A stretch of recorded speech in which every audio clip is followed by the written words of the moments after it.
Canada's Parliament Speaker apologized for honoring a Ukrainian man who fought for Nazis during World War II. The applause received by the Nazi veteran in the Canadian Parliament gained outrage from the international community and was heavily criticized by Jewish groups.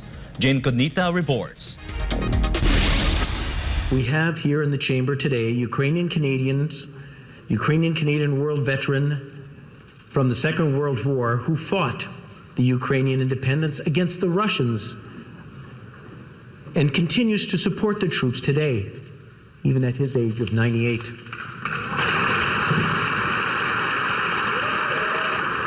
His name is Yaroslav Hunka.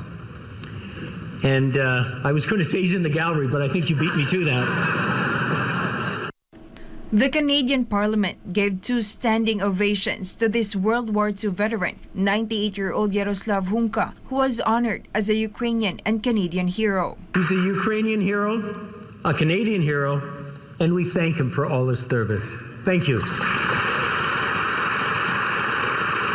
This happened during the visit of Ukrainian President Volodymyr Zelensky last week. Meanwhile, AP caption explained that Zelensky and Prime Minister Justin Trudeau recognized Yaroslav Hunka, who was in attendance and fought for the 1st Ukrainian Division in World War II before later immigrating to Canada. And during his speech to the Canadian Parliament, Zelensky lauded Canada, saying that Ottawa has always been on the bright side of history during previous wars. He also thanked Trudeau's government for the support it has provided to Ukraine amid the conflict with Russia. But this event received outrage from the international community, especially by Jewish groups, because Yaroslav Hunka was actually a former member of the SS 1st Galician Division, a World War II Nazi German military formation who fought for Adolf Hitler. The 1st Galician Division was formed in 1943 by the Nazis. It comprises of 80,000 volunteers, mainly Ukrainians from Galicia region. Canadian Parliament Speaker Anthony Rota, who recognized Yaroslav Hunka as a Ukrainian-Canadian hero, backtracked his comments and took responsibility for what happened. He said that the initiative was entirely his own, offering his deepest apologies to Jewish communities in Canada and around the world.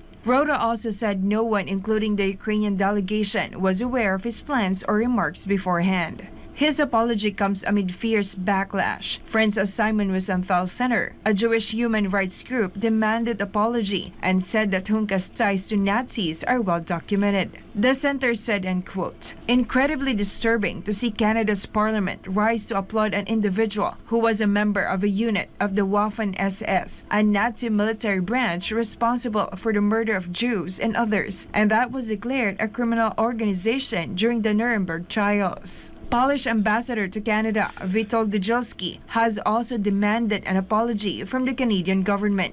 Russian ambassador to Canada, Oleg Stepanov, meanwhile demanded clarification from the Canadian government and accused it of turning the country into a nest for Nazi criminals. Reports say Canada allowed over 2,000 war criminals from the World War II to enter the country despite opposition from the Canadian Jewish Congress. Reporting, this has been Jayne Codnita, SMNI News.